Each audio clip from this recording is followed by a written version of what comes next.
everyone online. Only speaker and the chair, myself, can speak. We're just giving 1 more minute for everyone to log in, and we'll start the presentation soon.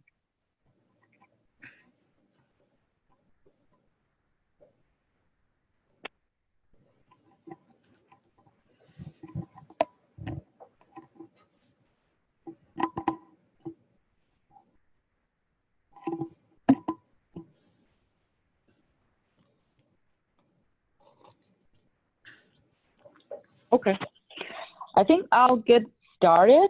It's already 1 minute after the scheduled time. I know there's a lot of people still trying to log in, but let's maybe get started. It's a good forum presentation. And first of all, welcome everyone joining the meeting today. It is the DASU Journal Club, monthly journal club, and we are very happy and honored to have our presenter. But before I go into the presenter introduction, maybe I quickly introduce the DASU and some events for next month. So as people already know, and some new members might have not heard the details yet, DASU is a nonprofit organization. We have a lot of strategic partners from ASA, and Podan and Beige and other strategic partners help us to organize different collaborative events. So it's a very young organization. We founded about 4 years ago, but we already have over 1,500 members global-wise to attend different meetings or the journal clubs.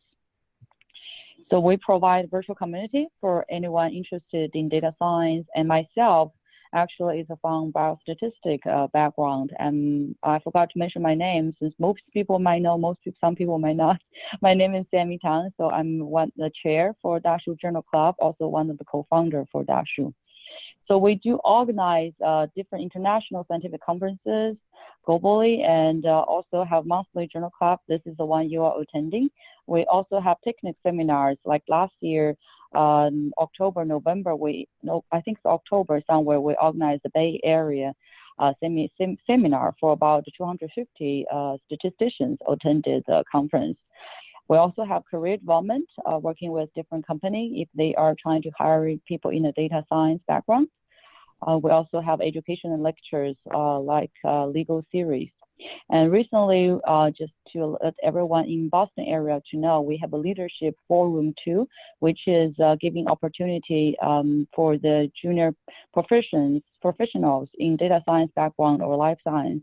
We invited president for company, for life science company, which have data science background, and also we invited scientists who transferred to be a leadership in a big pharma, to have a bunch of them sitting together as a leadership forum to discuss about their experience. So that's gonna be on Sunday this week. So welcome people to join that conference, to join that forum too. So Ian, if you don't mind to go to the next page. So I already can you go back to the last page? I already kind of introduced the DASU Journal Club. So please go to the Journal Club website. You can see all the recording slides we have presented for the last few ones. If you're happy to join us, let me know, and or send us emails through the email list just in the last slide. So DASUinfo.gmail. Next slide, please. I'll quickly introduce a very good for symposium, which is oncology symposium. If you are working in data science, if you are a physician in oncology trials, this is very important and good for symposium for you to come. It will be hosted in April, and it's about precision medicine and genomic, and also adaptive design, master protocols. Oncology trials, we have invited our very good physician for oncology trials. If you go to the next page, you can see like Terry Fry, leading experts for cancer research, and also people from FDA. We have invited keynote speakers, and we also have FDA speakers in the sessions. You can see the feature sessions are very popular topics for oncology trials. Like I mentioned, master protocol, seamless design, and we also will have a panel discussion on innovation, impact on leadership. This is also leading by one of our co-founder, Ying Lu. He University of Chicago and he at Stanford, and University of Connecticut organized, and we are co-sponsor with this event. So please take a look at the website, and you have all the information if you like to join the meeting. So next, I'm going to the main topic for today.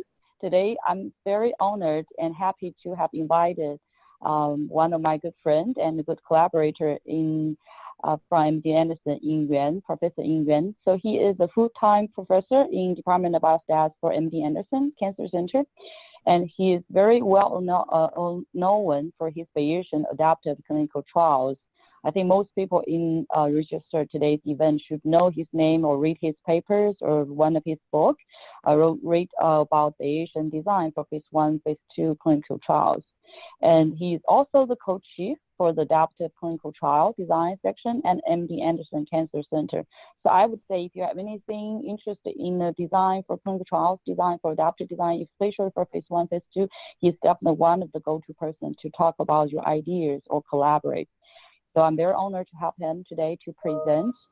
So with one more thing for the house cleaning, my friend just kept mentioning to me before the meeting. So we mute everyone. So please, if you have any questions, put your question in the chat session. We will respond to the question in the end, because today there's too many people on the line. So we have to make sure the house cleaning is done that way. We will have a Q&A session in the end. So hold your question, and if you have questions you think about, you can put in the chat session too. So with that being said, I'll give the floor to Professor Ying Yuan for his presentation today. So Ying, it's all yours now. Thank you. All right.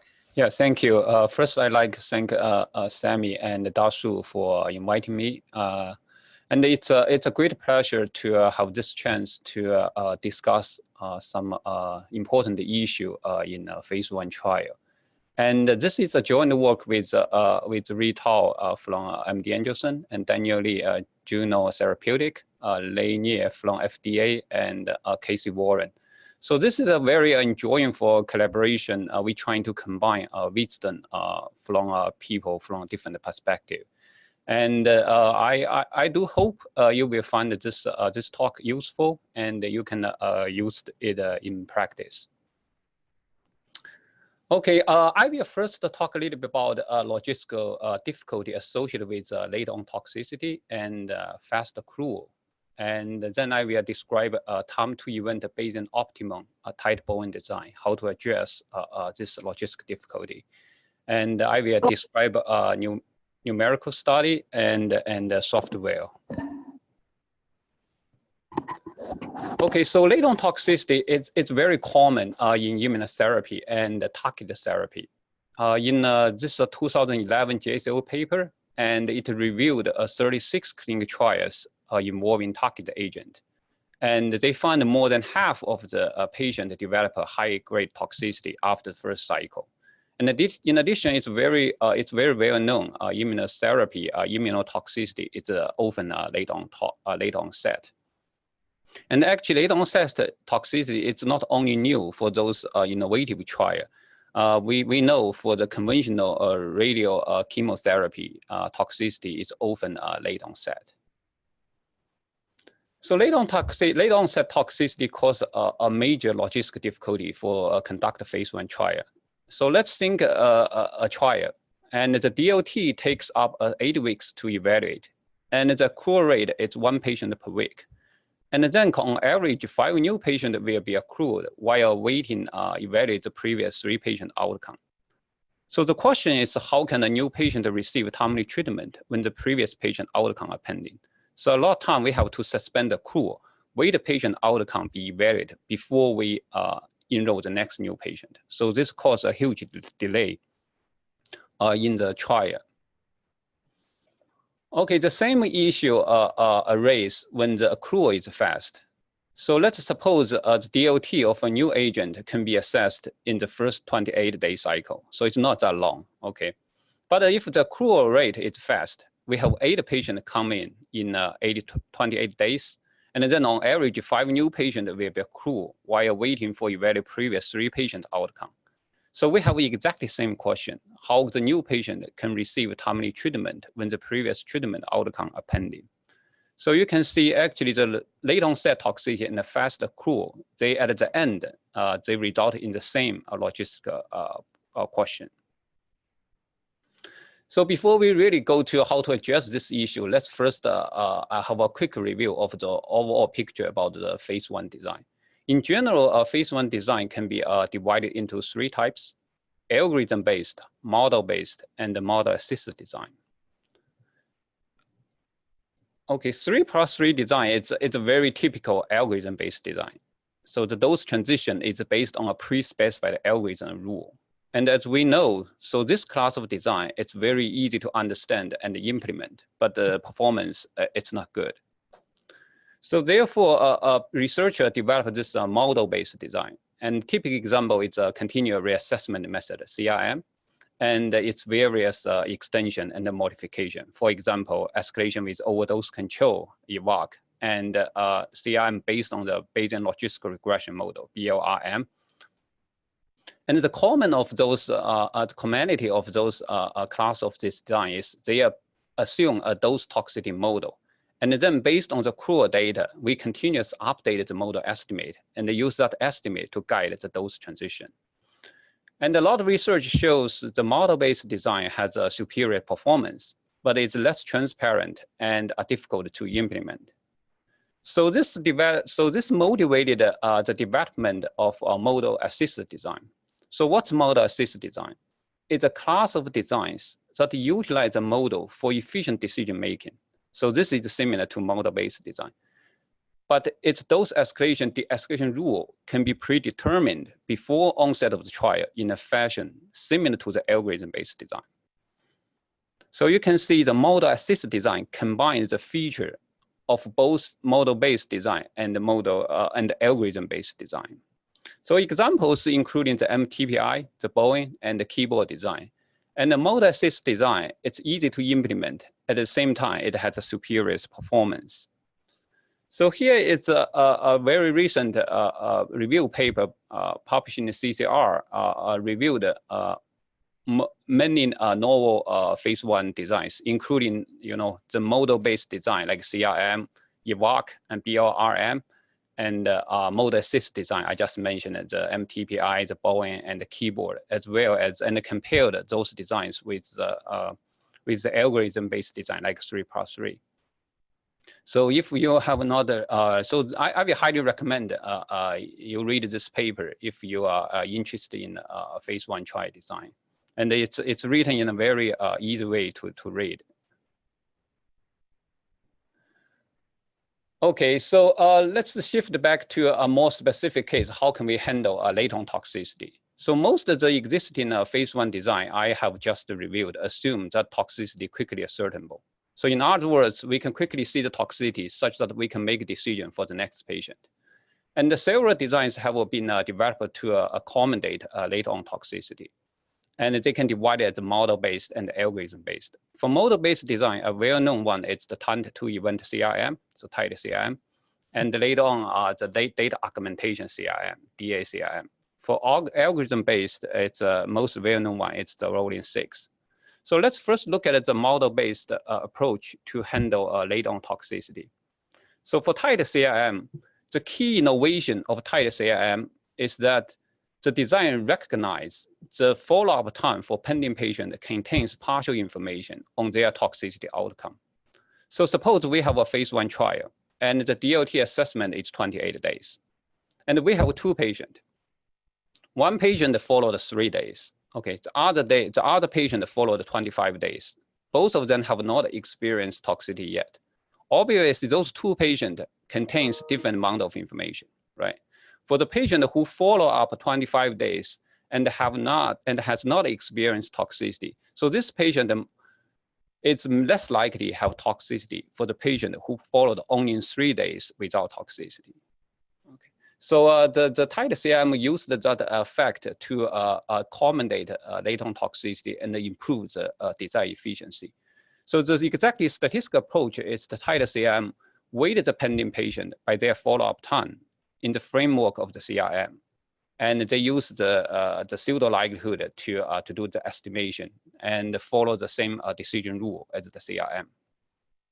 And from another perspective, the reason or difficulty of the type of late onset toxicity is that because there's a pending patient, we don't know their outcome. So that's why we cannot make a decision. Otherwise, the standard design can be used. So in other perspective, the late onset toxicity can be viewed as a missing data problem. And the DACM take that perspective. And they use this method, use a Bayesian model to predict the missing data. And once you predict the missing data, you have complete data. And in this case, you can use a standard phase 1 design, like the CRM, to do the dose escalation, de-escalation. So between those two methods, it's based on the DACM, it's based on the true likelihood, and the TIDACM based on weighted pseudo likelihood. And the numerical study shows both model-based designs performs very well, but they are complicated to implement and also subject to influence of a model misspecification because they both are model-based design.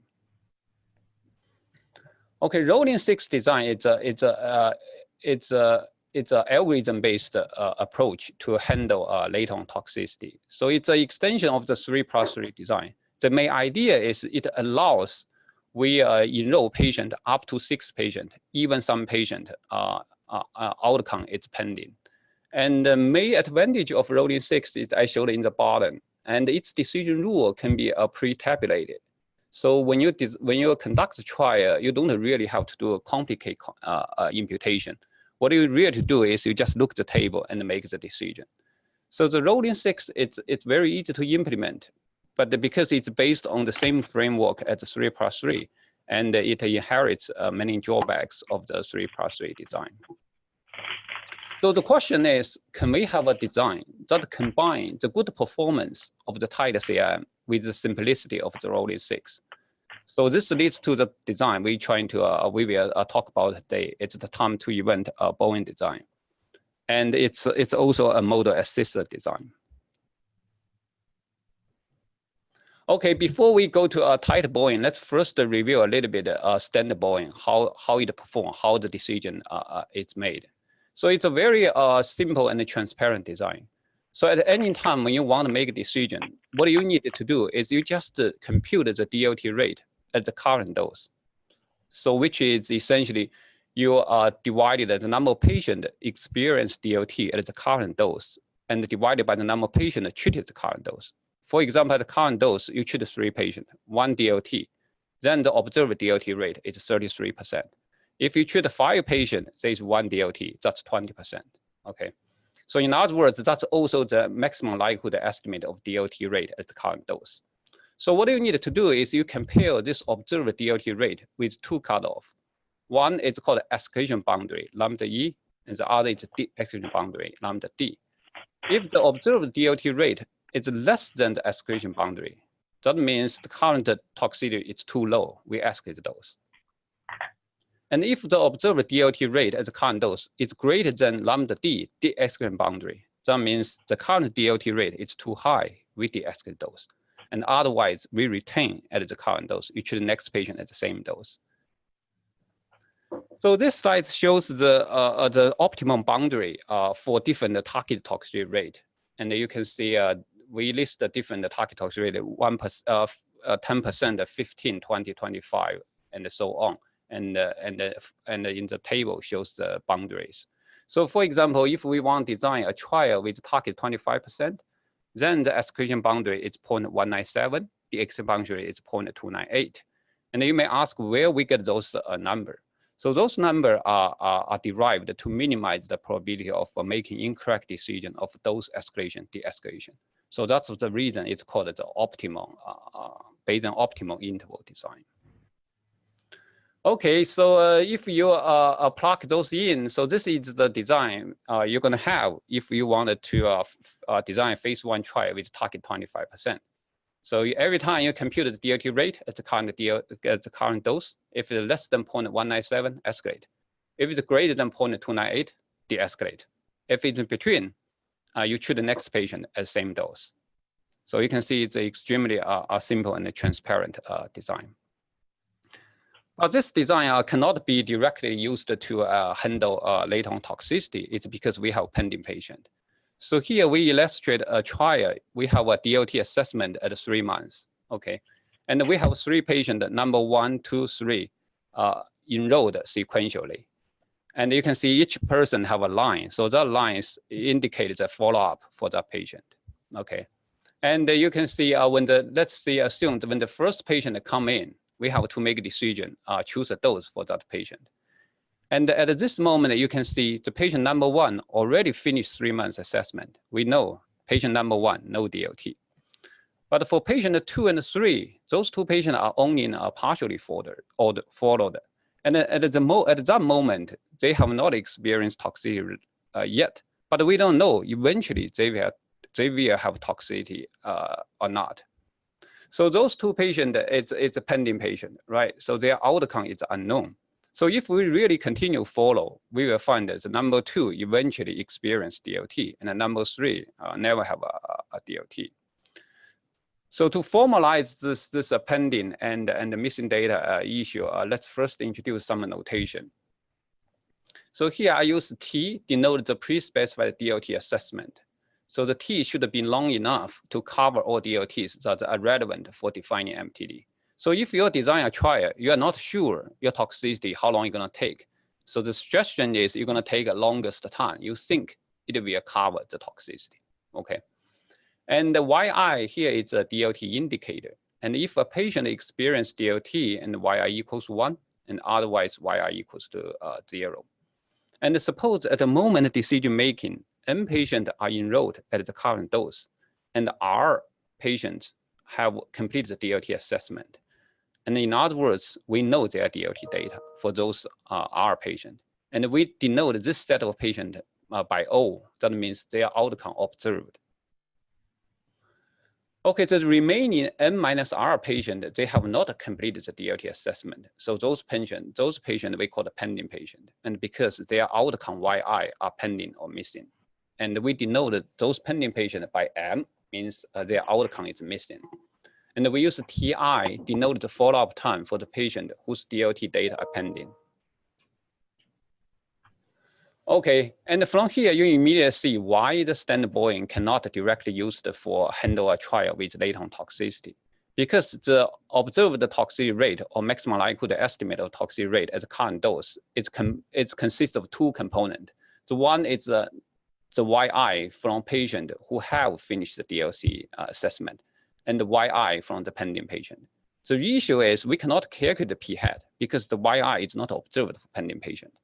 So a very natural solution is we're gonna replace the unobserved YI with its predicted value. So once we plug in or replace those missing value by a predicted value, and then we can calculate the p-hat. Once we have a p-hat, we can easily make a decision. So because the basic decision is we just compare p-hat with the escalation boundary and the de-escalation boundary, and then we can make those escalation, de-escalation decision. Okay, next, let's see how we predict those missing value. So let's assume that the time to DLT follow a uniform distribution over the assessment window, 0 to T. And then we can easily calculate the expected value of YI. So in here, I won't go to a technical detail, but in here, basic idea is it can be worked out. And once you have a predicted value and you plug it into the calculation of the p-hat, and eventually you will end up with the formula I showed in these slides. One key quantity I will point out is this p-hat eventually gonna depend on the STFT, which means standardized total follow-up time. So basically you sum up the follow-up time for all the pending patient, and then divided or standardized by the assessment window. So for example, you have 2 patients, one followed 1 month, the other followed 5 months, and the total follow-up time is 6 months. If assessment window is 10 months, and then you're gonna use 6 divided by 10, it's 0.6. Okay, so this approach it's known as a single mean imputation because we use the expected value replace missing value, okay? And the single mean imputation yields unbiased and consistent point estimate. But as we know, one limitation of single imputation is that the resulting variance estimate is biased because it's ignoring the imputation uncertainty. So that's why a lot of time we see when you have missing data, you do multiple imputation rather than single imputation. But in our case, this is not an issue because we are not really care about the variance, right? We are not trying to make an inference. What we want to do is we want to get point estimate of p hat. And then we make a decision based on comparison of p hat with the escalation boundary and the de-escalation boundary. And the one nice thing about the tight Bayesian is if you work out all those algebra and the statistics, all the decision rule, it turns out that you can enumerate a priori. So this leads a table like I showed in slides. So let's magnify this table and see more detail. Okay, in this table, you can see there is a couple columns. In the first column, it's number of patients treated, okay? And the second one, it's number of patients experienced DLT. The third one, it's number of patients with pending data. So those are those numbers. Okay, on the right-hand side, there is STFT. As I said, it's standardized the total follow-up time. So what you need to do is you sum up all the follow-up time for the pending patient at current dose and standardize by the length of assessment window. And then based on this table, you can make a decision without any calculation when you really conduct the trial. So for example, right now you have 3 patients treated at the current dose, 0 DLT, but you have 1 or less patient pending. In this case, if you take a standard approach, for example, 3+3, and you may have to wait that patient until you finish the assessment before you can make a decision. So this is the same for the CRM. You have to assume the data are all observed. And in this case, you can immediately make the decision. You just escalate those. So let's assume you have you have 2 or more patients are pending and with data pending. And in this case, we're going to suspend accrual because we don't want to make a rush into the decision when we have too many patients have missing data, because the data is so sparse. If we make a decision, it can be risky. So this part is mainly for a practical consideration. And we will show you specific rule, how we lead this suspend accrual decision. And let's see, if I treat 3 patients, there's 1 DLT, there is no one pending. And in this case, the decision is a stay at the current dose. And the next one is more interesting one. Okay, you have 3 patients. 1 patient had a DLT, and there's 1 patient pending. And in this case, the decision going to determine how long that pending patient has been followed. So in this case, you have 1 patient. You just basically get the follow-up time from that patient standardized by the assessment window. And if this STFT is greater than 0.88, so you're going to stay at the current dose to the next patient. If it's less than or equal 0.88, you're going to de-escalate. So in other words, even you have a pending patient, you don't have to wait. You can make a real-time decision. And the next, so you have 3 patients treated. You have 1 DLT, but you have 2 pending. So in this case, so decision is suspend accrual. And last, the next one is if you treat the 3 patients, there's 2 DLT, you have 1 or less patient pending. The decision is de-escalate. Okay, let's say if you go to extreme case, there are 3 patients, 3 DLT. Okay, everyone observed. And then decision is the Y and the elimination. So means you should de-escalate. At the same time, you should eliminate that dose because that dose is too toxic. You don't want to use that dose for any future patient. So you just follow this line, you can make all the decision. And you can see if you treat the patient by cohort size 3, so in here you have all the decision, and you just look up at the table and find the line, make decision. So there is no any calculation in the when you conduct trial. This is greatly simplified the trial conduct. Okay, so you may ask me, oh, you just, when you do prediction, you assume it's uniform distributed. It sounds a very strong assumption, right? So that's the first question. The second question, you may say, oh, for a lot of trial, so if we have, typically we have some prior information, maybe we from the drug from the same class. And we may know the toxicity, it's not uniform distributed. It may more likely happen in the later follow-up. In the first month, we see very few toxicity. Later on, you see more. And how can we incorporate such prior information into the decision making? So in here, the approach is we can partition the assessment window into 3 parts. Okay, you can partition as many as you want, but we consider 3 parts to be practical and in general, it's adequate. And then we use pi1, pi2, pi3 denote the prior toxicity, prior probability that DLT would occur in that part of window. And those values can be elicited from a clinician, right? So for example, you have prior knowledge. There is a 10% chance in the first month, 20% from second month, 70 from the third month. You're gonna set pi1, pi2, pi3, 0.1, 0.2, 0.7.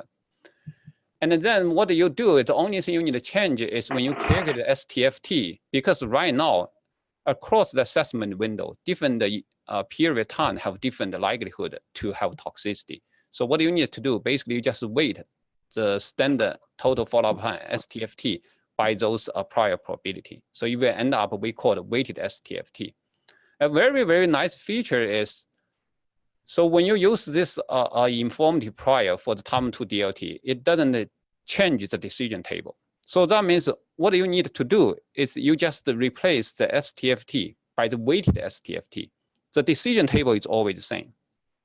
So why it's very nice? Because for example, if you design a trial, and the different trial, may have different prior opinion, prior toxicity, but that means you can always use the same protocol, and you can copy paste from previous protocol to the next one. What you really change is definition of SWTFT. So that will make it's a very handy feature in practice. Okay, so here, typically when you do trial, you have to impose some safety rule to consider practical sense. So in here, we as a default, we assume if more than 50% patient DLT data are pending as current dose, we suspend accrual. So we want to wait more data becomes mature, to make a decision. So theoretically, the methods that allow you make a decision at any time, no matter how many patients are pending. But this rule we imposed mainly from a practical consideration, because in practice we wanted the decision it's reliable. When you have too many pending patients, there's a huge variation. And also we impose this standard overdose safety control rule, which has imposed in the standard Bowen.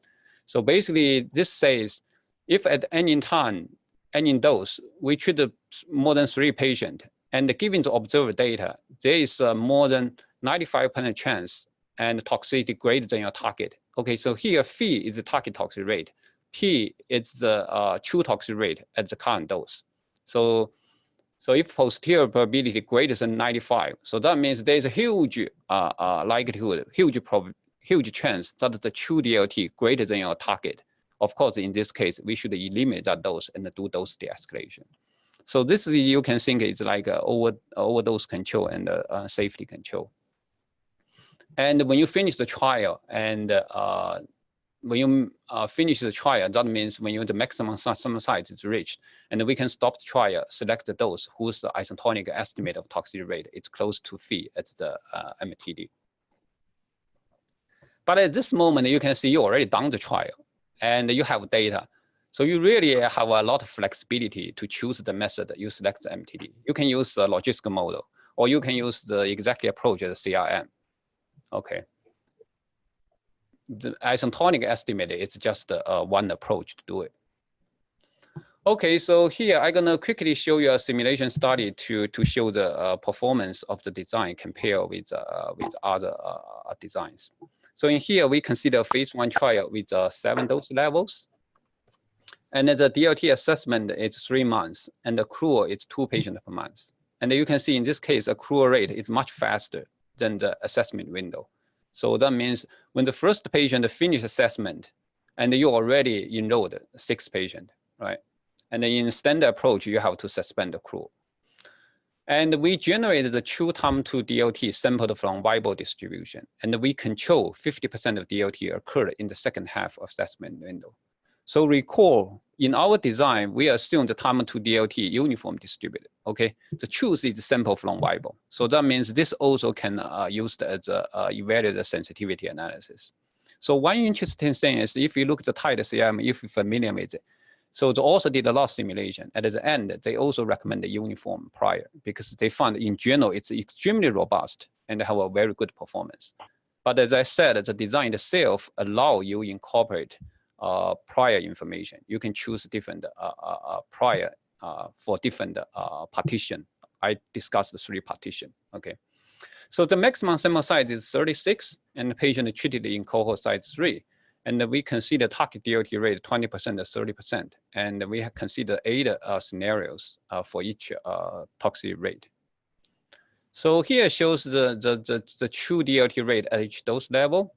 And I think the main message I give to you is we consider different location, different shape. And most of those scenarios we took from a paper published in JCO. So that's why it represents quite a bit true cases in clinical trial. Okay, we compare the tight Boeing with the 3+3 rolling 6 and the tight CRM. As we know, the 3+3 cannot handle latent toxicity, right? So in this case, we suspend accrual until the previous DLT observed before we enroll the next cohort.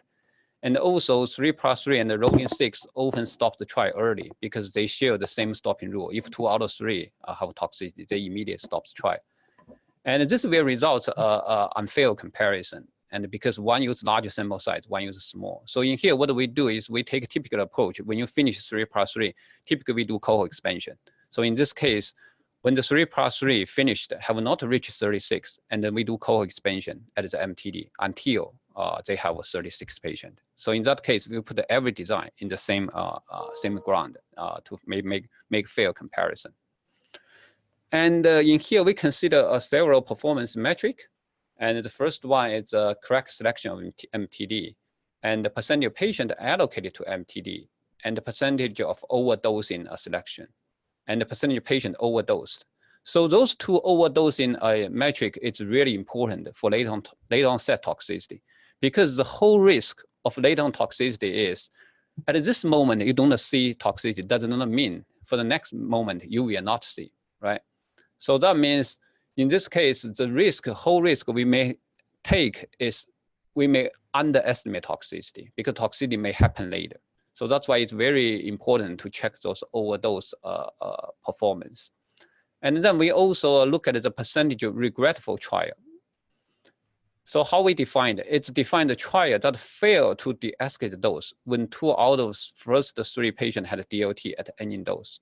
Why it's regretful? Because all those designs handle latent toxicity, the main advantage and the feature is they allow decision making before you see all the data. So that means there is pending patient.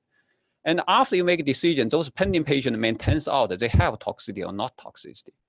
So you may make a decision to not escalate. So for example, stay or escalate. At the end, when all data comes out, becomes mature, you find, oh, actually it's 2 out of 3 patients have DLT. And you will say, if I knew that ahead of time, I wouldn't do that decision. So that's why we call it regretful decision. And of course, last index is average trial duration, because the whole purpose of those design is trying to speed up the phase 1. We want to make a real-time decision. So this shows the percentage of correct selection. So you will see 3 design, right? 3 line.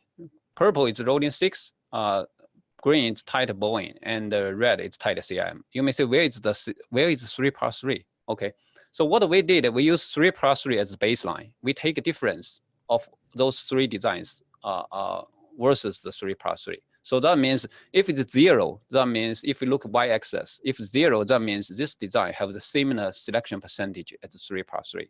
Okay, and you can see the rolling 6 have a very similar selection percentage of 3+3. Almost on average, it looks almost 0. Okay, so when you look at the scenario, x-axis scenario 9, 10, 11, because in here we are focused on the target 30%. Okay, 1 to 8 scenario is focused on target 20%. And at the right end of the shows the average. That means I average selection percentage across those 8 scenarios. That's the average value.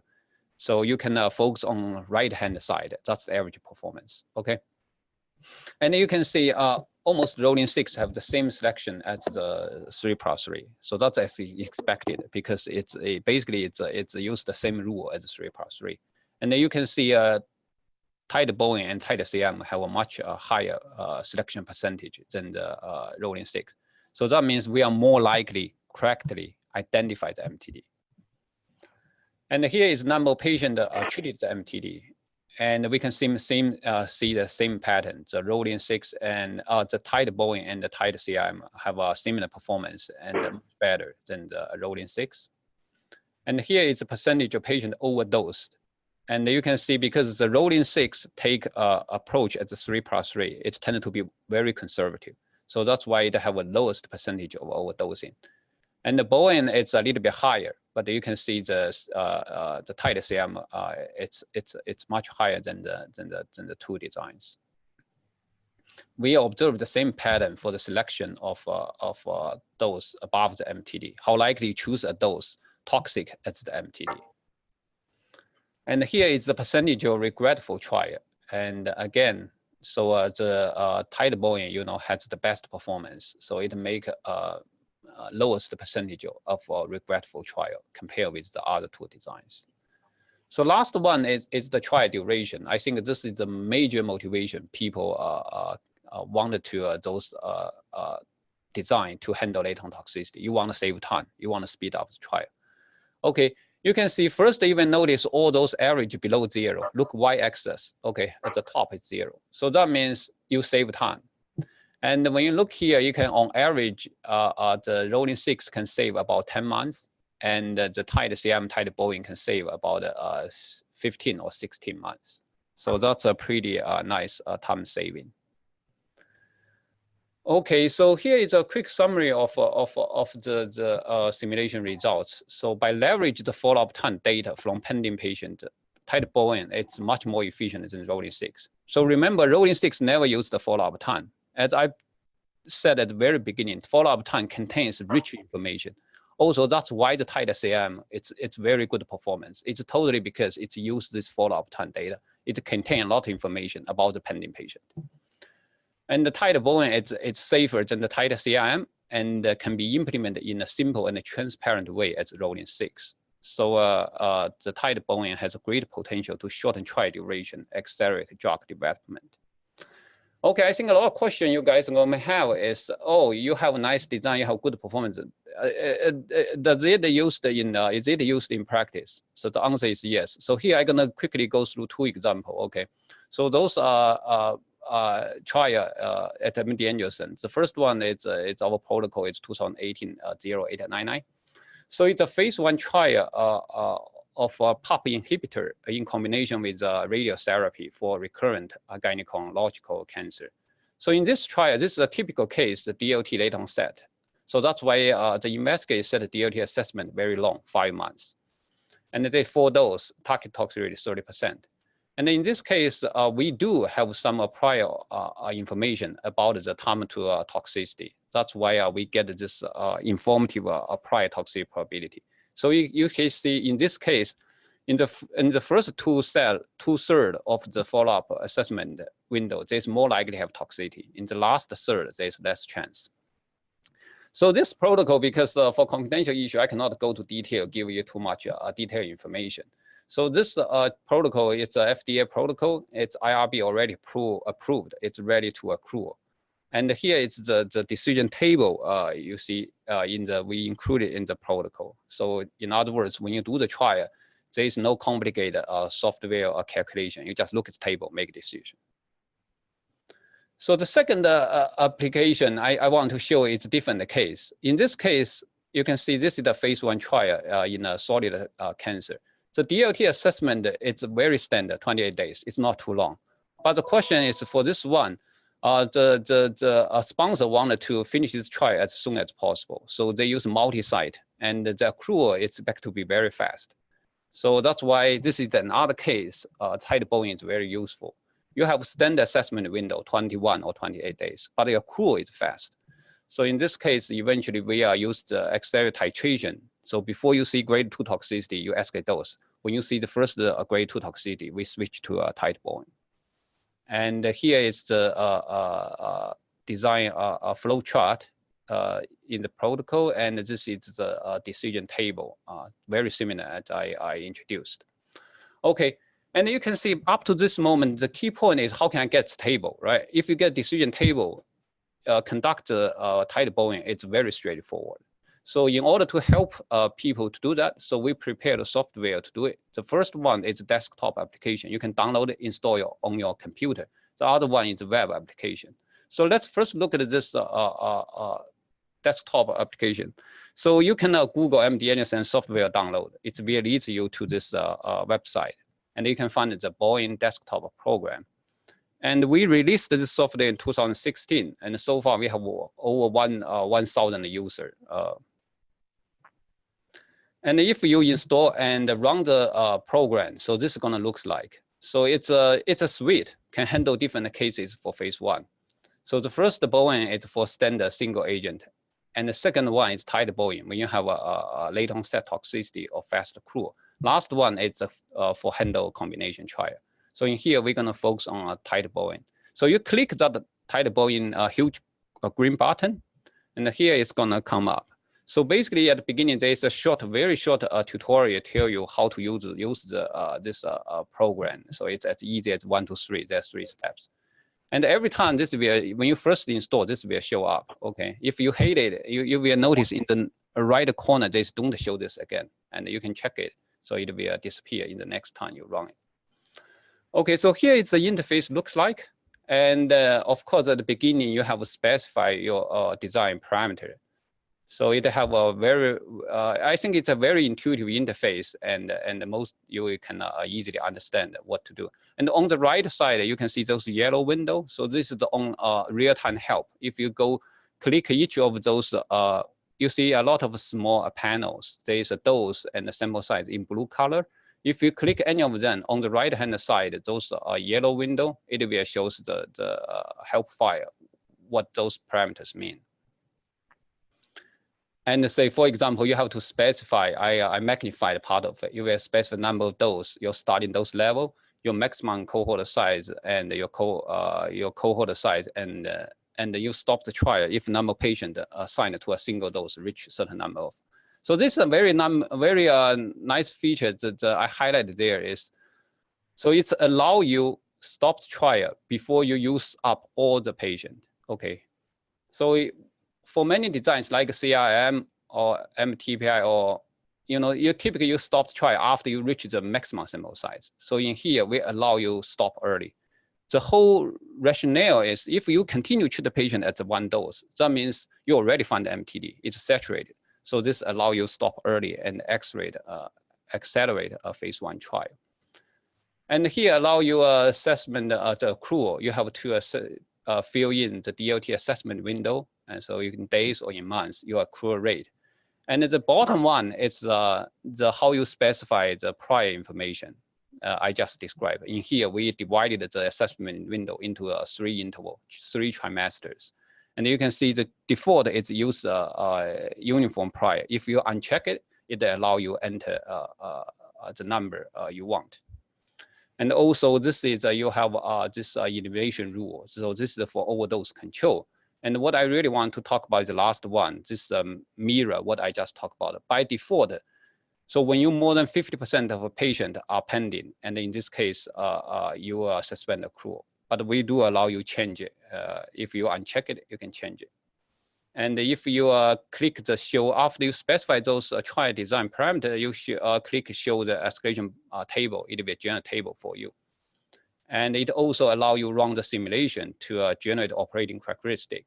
So basically you can choose the true distribution for the time to toxicity as uniform, viable, log logistic.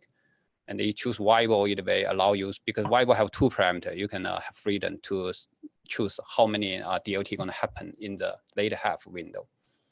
And then you can click this simulation, you generate simulation. And the real nice thing is it will output the protocol documents for you. So this is an example.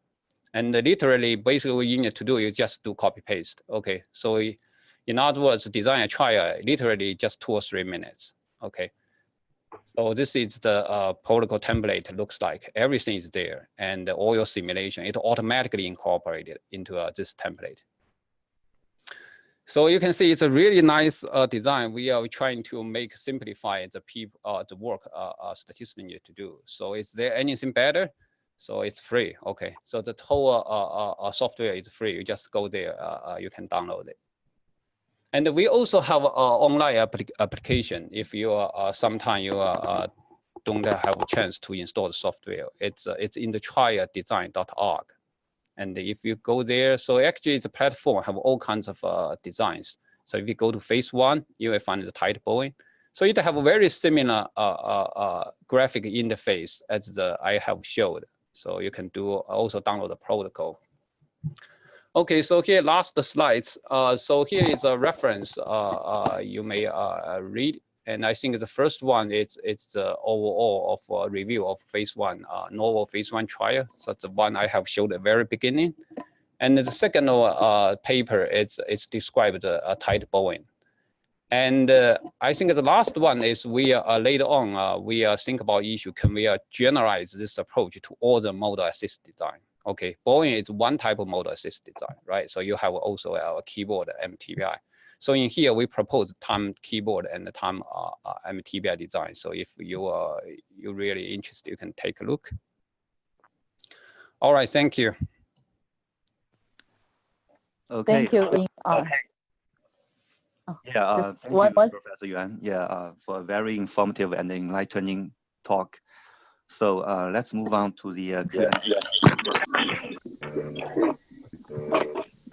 So for those of you who joined us late, we have muted the audience due to the large number of attendants. Use the chat box down below to enter your questions. Okay, let me find the place. Yeah. I think I missed all, the so you 15 should be minutes. able So to if ask you questions. say you have the ranking the leads you have today, the top 2 ranking leads in terms of fund first closing, what stage are they in? Are they still reviewing the data in the data room reviewing, or they are checking references or what? Yeah. Oh, so Okay. Can you Sorry about that. yeah, Okay. I have not paid attention. You asked question because I saw that it's people gonna type in through the chat. So can you repeat your question?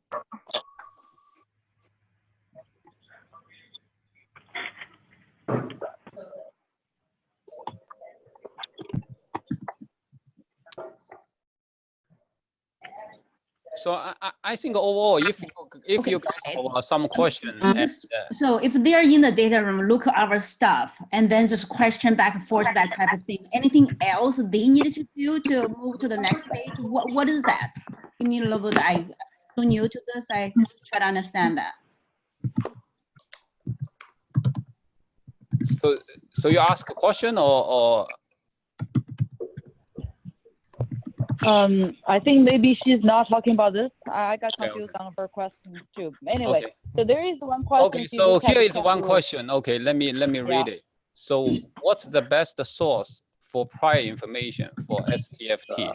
Okay, and this gonna depends on as I said, it depends on the trial, and if you don't really have a very reliable prior information on the time to DLT, how is distributed over the assessment window, I will strongly recommend use uniform, because we did a lot of simulation. Also, previous simulation shows, previous research shows, use the default uniform. It's very, very robust. Okay, but if in the trial you have very reliable information, for example, for the radiation trial I just talked about it, the investigator have a pretty good experience, because for that trial they combine a target agent with radiation therapy, and the PI knows the most latent toxicity is caused by the radiation, and that radiation they already have quite a data and experience on that radiation. So in this combination, they don't think. So, I mean, you know, this is like a raise fund, like a startup environment or a raising fund, and the people you're pitching to, they can look at the data. So, Jean, can you mute everyone? At what point you feel like, okay, this is not going to go anywhere? Can you mute? Move on, because they be in the data room.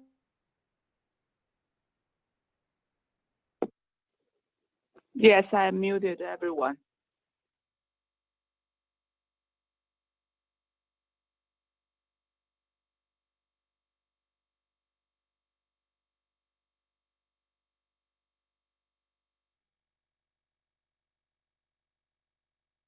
caused by the radiation therapy. And the radiation therapy is the standard care, so they know a lot of information on that. So in that case, they can use those historical data to elicit the prior. Okay, and the second question I see on the board is what do we do after a regretful decision? So this is a very good question. So I think in practice, what you will do is most of the time, you will take, next time you're gonna take that regretful decision. So for example, let's say this. So you have the current dose, current dose is dose level, dose 2, and you treat 3 patients, and some of them is pending. And you make the decision, okay, I wanted to escalate or stay the current dose. And after you make a decision, you enroll the patient 4, 5, 6, right? So you enroll those patients. And then later on, you realize, oh, the first 3 patients have 2 or 3 have DLT. In this case, what are you going to do? And in this case, what you do, I think you will de-escalate the dose, okay? Because what you're going to do is you use your updated data to make the decision. But you can see, I think whenever you want to make progress in the latent toxicity, no matter what you want to do, method you want, you have. If you want to make a decision before all data observed, there is always some risk to have a regretful decision. It's not inevitable, right? Because you can always do your best prediction, but you can never guarantee your prediction is true. So, but you can see the simulation shows if you are like the tight bone, if you control, if more than 50% of a patient is pending, you're going to suspend accrual. And in this case, you can almost control the regretful decision to 0. So we did a lot of simulation, and it almost never happened. So the reason is very simple. Okay, you treat 3 patients. When you're going to have 2 out of 3, and because I think if we treat 3 patients, 1 pending, 1 DLT, and in this case, decision won't be escalate or stay. So that means you will suspend accrual, and you will wait more patient data observed before you make the decision. So that means overall, when you have that 50% pending patient for a suspend accrual rule in place, so the chance of a regretful decision it's very, very low. So that's why I strongly recommend keep that default setting in terms of, and actually if you use our software, you will notice, although we let you change that 50% to any number, but we put up bound. The reason is we trying to avoid, and some user may not really pay attention, think too much. They set a very, very low number. So in this case, it may cause some issue. So that's why in general, I suggest use 50%. Okay, the other question is in the regretful decision case, whether need to discontinue patient at the higher dose level right away. Okay, it depends on how regretful that decision is. So for example, you have 3 patients and eventually all 3 have DLT. And in this case, you definitely need to discontinue the patient at the high dose level right away because safety is top priority. But as I said, because we have that suspension, cohort suspension rule in place, so this won't happen. Okay, so very severe case won't happen because if more than 50% patient have pending, we will stop the accrual. So in general, it's this case is very, very well controlled. That's why if you look at the results, the regretful decision for the tight bone is almost 0. The reason it's not exactly 0. Okay, so let's see the next one. Okay, I would say this would be the last question. Okay, so is it possible for the PI to deviate from the model suggested suggestion? If so, any suggestion from statistic perspective? So that's a very, very good question.